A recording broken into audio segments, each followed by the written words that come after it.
Sadar nggak sih kalau setiap hari kita semua itu pakai semacam alat komunikasi rahasia? Serius loh, alat ini bisa kita pakai buat kasih perintah, minta tolong dengan sopan, atau bahkan memulai petualangan baru. Nah, hari ini kita bakal bongkar rahasia di baliknya dan belajar bareng-bareng cara menguasainya. Oke, kita mulai dari sesuatu yang, pasti familiar banget ya. Mungkin ada yang langsung tegang nih. Coba bayangin suara guru di kelas. Buka bukumu. Jelas banget kan? Ini perintah. Nggak pakai basa-basi, langsung to the point. Nah, sekarang coba lihat yang ini. Nadanya beda banget kan? Kalau tadi kita disuruh melakukan sesuatu, yang ini justru kebalikannya. Yap, ini buat menghentikan kita. Singkatnya, ini sebuah larangan. Terus, yang terakhir nih. Kalimat yang ini rasanya lebih hangat dan akrab. Ini bukan perintah, bukan juga larangan, tapi sebuah ajakan. Ajakan buat melakukan sesuatu bareng-bareng. Oke, jadi kita punya perintah, larangan, sama ajakan. Tujuannya beda-beda ya, tapi ketiganya ini ternyata punya satu kode rahasia yang sama. Penasaran gak sih apa itu? Yuk kita bongkar bareng-bareng. Dan ini dia jawabannya. Kode rahasia itu namanya kalimat imperatif.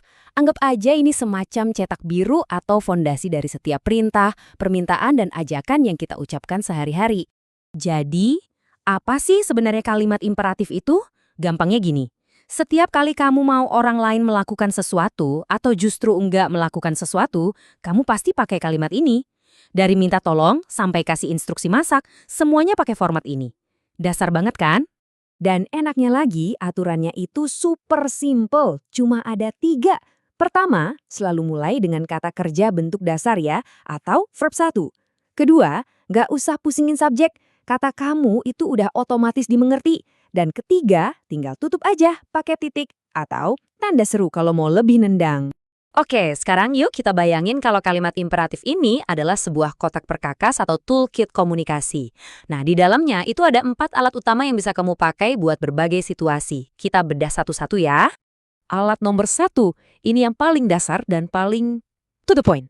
Namanya perintah atau command. Ini yang kamu pakai kalau mau kasih instruksi yang jelas, lugas, dan langsung.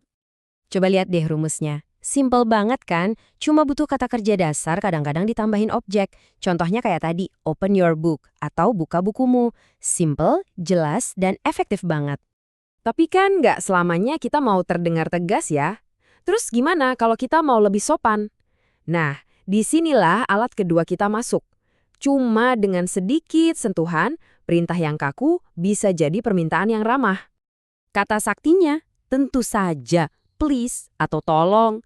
Bisa ditaruh di depan, bisa juga di belakang kalimat. Coba deh rasain bedanya. Dari close the door, jadi close the door please. Wow, cuma satu kata kecil tapi langsung mengubah nadanya total. Oke, kita lanjut ke alat nomor 3. Nah, yang ini fungsinya kebalikannya, buat menghentikan suatu tindakan. Ini adalah alat andalan kita buat bilang jangan. Formulanya juga gampang banget diingat. Kamu tinggal tambahin don't atau kalau mau lebih formal, do not di depan kata kerjanya. Contohnya, don't be late atau do not touch. Pesannya seperjelas, ini dilarang. Dan alat terakhir di toolkit kita. Ini dia yang paling asik dan kolaboratif. Alat ini kita pakai buat ngajak orang lain melakukan sesuatu bareng-bareng sama kita. Kuncinya ada di kata let's. Ini tuh singkatan dari let us atau gampangnya ayo kita. Jadi kalau kamu bilang, let's go to the library, atau let's clean the classroom, ini cara yang positif banget buat ngajak semua orang ikut terlibat. Oke, keempat alat udah ada di tangan kita nih. Sekarang waktunya kita lihat gimana sih alat-alat ini dipakai di kehidupan nyata. Yuk kita intip. Nah, ingat contoh paling awal tadi? Buka bukumu halaman 10? Itu dia, alat nomor 1, si perintah, lagi beraksi. Guru memakainya biar kegiatan di kelas teratur. Jelas, efisien, mantap. Kalau di rumah, mungkin kita lebih sering dengar alat nomor 2, si permintaan. Misalnya dari ibu kita sebelum makan, tolong cuci tanganmu.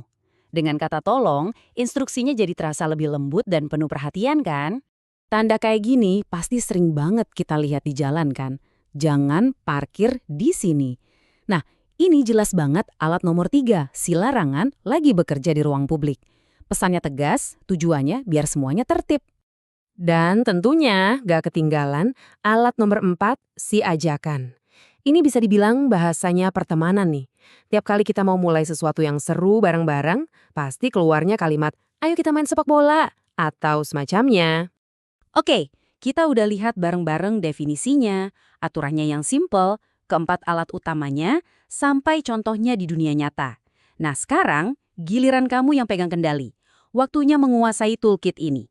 Biar gampang, ingat aja 4 pondasi utamanya. Mulai dengan kata kerja dasar, pakai please atau tolong biar sopan, pakai don't atau jangan untuk melarang, dan pakai let's atau ayo untuk mengajak. Ini inti dari semua alat komunikasi kita tadi. Oke, sebagai penutup, ada tantangan kecil nih buat kamu. Coba bayangin kamu yang jaga perpustakaan. Kamu harus bikin satu aturan pakai alat nomor 3, larangan. Kira-kira apa perintah yang bakal kamu buat? Coba deh pikirin.